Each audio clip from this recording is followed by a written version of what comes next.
எல்லாருக்கும் வணக்கம்.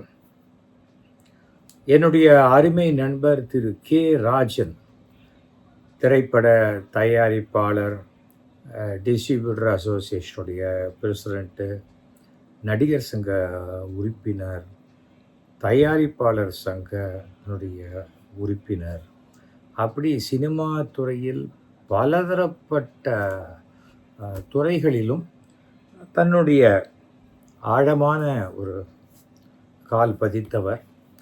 எல்லாருக்கும் நல்ல ஃப்ரெண்டு. எனக்கு 50 வருஷமா ஃப்ரெண்டு.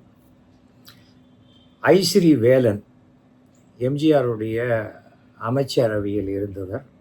மிகச்சிறந்த நகைச்சுவை நடிகர். இன்றைக்கு வேல்ஸ் யூனிவர்சிட்டி என்று நடத்தும் ஐஸ்ரீ கணேஷனுடைய அப்பா.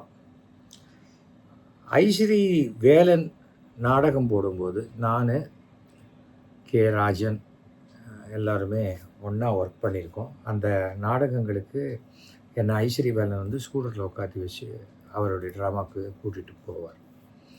ராஜா அண்ணாமலை மன்றத்தில் தான் பெருவாரியான நாடகங்கள் நடக்கும். ராஜனும் அதில் one of the partners. Rajan அவர் எடுத்த முதல் படம் பிரம்மச்சாரிகள். அந்த படத்தில் ஒரு 3 ஹீரோ. அந்த ஹீரோவில் முதல் ஒரு ஹீரோ நான். என்னுடைய பேர் சுலோச்சனாவா இந்த ஞாபகம் இல்லை. 1983 வந்த படம். சுந்தரமூர்த்தின்னு அவருடைய ஃப்ரெண்டு, இவங்கெல்லாம் சேர்ந்து ஆரம்பித்து ஸ்மால் பட்ஜெட் படம்னு வச்சுக்கோங்களேன். அது அப்போ வந்த படம் அன்றையிலேருந்து நிறைய படங்கள் எடுத்திருக்காரு. அப்புறம் டைரக்ட் பண்ணியிருக்காரு. எல்லாத்தையும் தாண்டி அவருடைய மிகப்பெரிய ஒரு பலம் என்னன்னா, மனசில் பட்டதை படிச்சுன்னு சொல்லிடுவார். இந்த ஒளிவு மறைவாக வச்சு மறைச்சி பேசுறது அதெல்லாம் கிடையாது. அதே சமயம் திருட்டு விசிடிக்கு எதிராக மிகப்பெரிய போராட்டத்தை தொடர்ந்து பல வருஷங்கள் பண்ணிய ஒரே நபர் கே. ராஜன். ரொம்ப ஆச்சரியமாக இருக்குது. இப்படிப்பட்ட ஒரு தைரியசாலி வாழ்க்கையில் பல பேருக்கு நிறையா பண உதவி செஞ்சுருக்காரு. படங்களுக்கு நிறைய ஃபைனான்ஸ் பண்ணியிருக்காரு. ஒரு 2 வருஷம் முன்னாடி என்கிட்ட பேசிகிட்டு இருக்கும்போது, எவ்வளோ பணம் கொடுத்தேன் சேகர், ஒன்றுமே திரும்பி வர மாட்டேங்குது, இப்போவும் கணக்கு கேட்குறாங்க அப்படிங்கிற. அதான் திரும்பி வரலன்னு தெரியுதுல்ல, அப்புறம் ஏன் கொடுக்குறீங்கன்னு கேட்டேன். அது என்ன உங்களுக்கு பணம் கொடுக்குறதுன்னு? உங்களை யாராவது பெரிய கிரீடம் வச்சு கொண்டாட போகிறாங்களா? அவசரத்துக்கு வராங்க, நீங்கள் மாட்டுறீங்க, கொடுக்குறீங்க. ஏன் கொடுக்குறீங்க அப்படின்னு கேட்டேன். ஏன் நீ கொடுக்க மாட்டேன்? நான் கொடுக்க மாட்டேன். எனக்கு கடன் வாங்குகிற பழக்கமும் கிடையாது, கடன் கொடுக்குற பழக்கமும் கிடையாது. அதான் ஜாலியாக இருக்கு நீ அப்படின்னாரு. இது எதுக்காக சொல்கிறேன்னா, அந்த திருட்டு விசிடியை சாதாரணமான போராட்டமாக நடத்தலாம். அரெஸ்ட் பண்ணிடுவாங்கங்கிற அளவுக்கெல்லாம் அவருக்கு பிரச்சனைகள்லாம் வந்திருக்கு. இருந்தாலும் அந்த சினிமா துறையில் நம்ம இருக்கோம், அதை எப்படியாவது நம்மளுடைய பார்ட்டிசிபேஷன் அதை காப்பாற்றுறதுக்கு இருக்கணுங்கிற அளவுக்கு போராடியவர் ராஜன். முதலமைச்சர் ஜெயலலிதாவுக்கு ஒரு பாராட்டு விழா எடுத்த பொழுது நான் ஒரு ஸ்கிட்டு போடுறேன் 10 நிமிஷத்துக்கு. இவர் ஏதோ முதலமைச்சர்கிட்ட ஒரு கோரிக்கை வைக்கணுங்கிறாரு. அலோவ் பண்ணலை. அதெல்லாம் பண்ண முடியாது சார் அப்படின்ட்டாங்க. என்கிட்ட சொன்னார், அவ்வளோதானே, வாங்க என் ட்ராமாவில் ஒரு சின்ன ரோல் மாதிரி வேஷம் மாதிரி பண்ணுங்க, சொல்ல வாங்க, நான் சொல்கிறேன். என்ன ராஜன், என்ன எப்படி இருக்கீங்கிறேன்.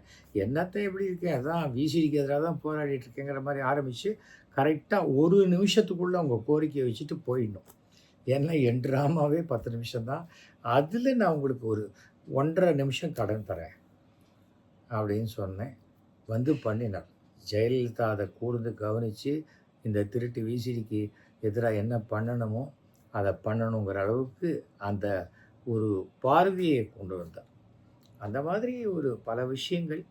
ஆனால் 85 வயசில் ஒருத்தர் போய் சூசைட் பண்ணிக்கிறாருங்கிறது ரொம்ப ஆச்சரியமான ஒரு விஷயம். நிறைய பேர் 80 வயசுக்கு மேலே இருக்கவே மாட்டேங்கிறாங்க. அதை தாண்டி கடவுள் கொடுத்த ஒவ்வொரு நாளுமே ஒரு போனஸ் அப்படின்னு பெருமையாக நினைக்கக்கூடிய காலகட்டத்தில் இவர் ஏன் நல்ல ஹெல்த்தியாக தான் இருந்தார். அவரே தான் நடந்துப்பார். வாக்கிங் ஸ்டிக்கு அதெல்லாம் ஒன்றும் கிடையாது. வருவார், நல்லா டாலாக இருப்பார், கம்பீரமாக ஒயிட் அண்ட் ஒயிட்டு. எந்த சினிமா ஃபங்க்ஷனாக இருந்தாலும் யாரை பற்றியும் கவலைப்பட மாட்டார். அது எதிராளி யாராக இருந்தாலும் பரவாயில்ல, அங்கே வந்து தடார் புடார்னு பண்ணிடுவார். இவர் பைல்வான் ரங்கநாதருக்கும் இவருக்குமே முட்டிக்கிற அளவுக்கெல்லாம் ஆ, போராட்டங்கள்லாம் வந்திருக்கு. பட் இந்த தற்கொலை இந்த தற்கொலைங்கிறது வந்து இவங்க வீட்டிலேயே சமீபத்தில் வேற யாரோ தற்கொலை பண்ணிக்கிட்டதா நான் கேள்விப்பட்டேன். அந்த மாதிரி ஒரு சூழ்நிலை வரும்போது எனக்கு அது தெரியல. தெரிஞ்சிருந்ததுன்னா இவரை கவுன்சிலிங் போக சொல்லியிருப்பேன். ஏன்னா, இப்போ வீட்ல இருக்கிற யாரோடையும் இல்லாம, இவர் மனைவி வந்து ஒரு 4, 5 வருஷத்துக்கு முன்னாடி இறந்து போயிட்டாங்க. ஒரு பொண்ணு, பொண்ணு மேல ரொம்ப ஆசை. 2 பசங்க. பட் தனியா தான் இருந்தார். அதுவும் இப்போ ஒரு நுங்கம்பாக்கத்துல ஒரு ஹோட்டல்ல ரூம் எடுத்துக்கிட்டு இருந்தார். இதெல்லாமே கேள்வி. ஏன்னா, நான் கிட்டத்தட்ட 1 வருஷமாச்சு அவர பார்த்து. ஒரு கடந்த ஆண்டு தயாரிப்பாளர் சங்கத்தினுடைய அந்த எலெக்ஷன் சம்மந்தமா நான் மீட் பண்ணேன். அவ்வளோதான். அதுக்கப்புறம் பார்க்கல. ரொம்ப மனசுக்கு சங்கடமாக இருக்கு.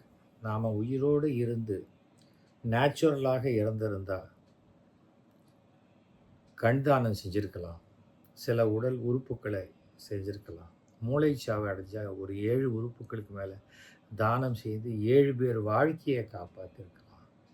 இன்னைக்கு யாருக்குமே பிரயோஜனம் இல்லாம தற்கொலை செய்து கொண்டு, அது இப்படி போக வேண்டிய அவசியம் என்ன? வேற ஏதாவது ப்ரெஷர், நீ இந்த நிமிஷத்துல நாளைக்குள்ள நீ இந்த பணத்தை நீ வைக்கலைன்னா உன்னை கொன்னுடுவேன், உன் குடும்பத்தில் இருக்கிறவங்களுக்கு அந்த மாதிரி ஏதாவது வந்து ஒரு புஷ் பண்ணி அவர் இந்த நிலைமைக்கு வந்திருந்தால் கூட அது போலீஸ் கண்டுபிடிப்பாங்கன்னு வச்சுக்கோங்களேன். ஆனால் அதை தாண்டி இந்த போராட்டம் என்பது வாழ்க்கையே வாழ்ந்து காட்டி ஜெயிப்பது தான் வாழ்க்கை. நான் இது எதற்கு சொல்றேன்னா, ராஜன் போயிட்டார்.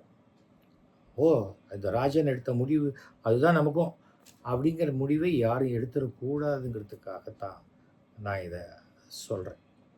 எத்தனையோ பேருக்கு உதவி செஞ்சுருக்கார். கிட்டத்தட்ட கோடிக்கணக்கான பணம் அவர் வந்து கடனாக கொடுத்துருக்கார், திரும்பி வரல. நான் இப்போ என்ன சொல்கிறேன்னா, இந்த கர்மா என்பது விடாது யாரையும். அப்படி பணம் வாங்கினவங்க யார் இருந்தாலும் என்ன முடியுமோ அந்த பணத்தை தயவு செஞ்சு அந்த குடும்பத்துக்கு திருப்பி கொடுத்துருங்க. ஏன்னா அது பாவம் சும்மா விடாது. என்றைக்குமே சொல்லுவாங்க, அது அடுத்தவங்க காசுக்கு ஆசைப்பட்டா நம்ம காசு அடியோடு தூக்கின்னு போடும் கடவுள். அதை புரிஞ்சுக்கணும்.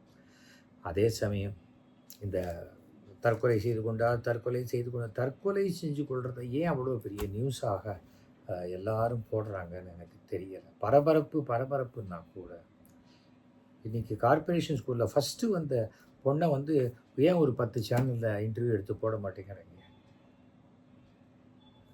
எனக்கு வருத்தமாக இருக்குது. எல்லா நெகட்டிவ் விஷயத்தையும் பெருசுப்படுத்தி கொண்டே இருந்தால் அடுத்த சமுதாயமே நெகட்டிவான சிந்தனைக்கு போயிடுங்கிறது தான் என்னுடைய கருத்து. ராஜன் அவர்கள் ஆத்மா சாந்தி அடைய வேண்டும் என்று நான் பிரார்த்திக்கிறேன். அவங்க குடும்பத்தாருக்கு என்னுடைய ஆழ்ந்த அனுதாபங்களை நான் தெரிவித்துக் கொள்கிறேன். இந்த காரியங்கள்லாம் முடிந்த பிறகு தயவு செஞ்சு இந்த குடும்பத்தில் இருக்கிறவங்க கவுன்சிலிங் போங்க.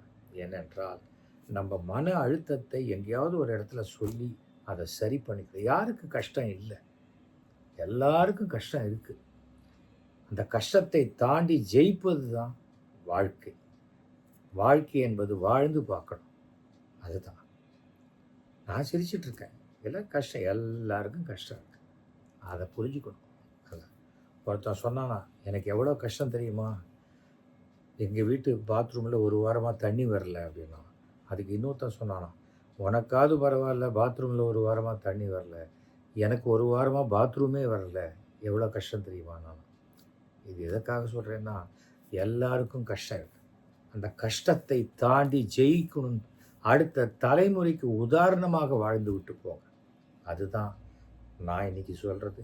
மீண்டும் என்னுடைய அருமை நண்பன் ராஜனுக்கு என்னுடைய ஆழ்ந்த இரங்கல்களை தெரிவித்துக் கொள்கிறேன்.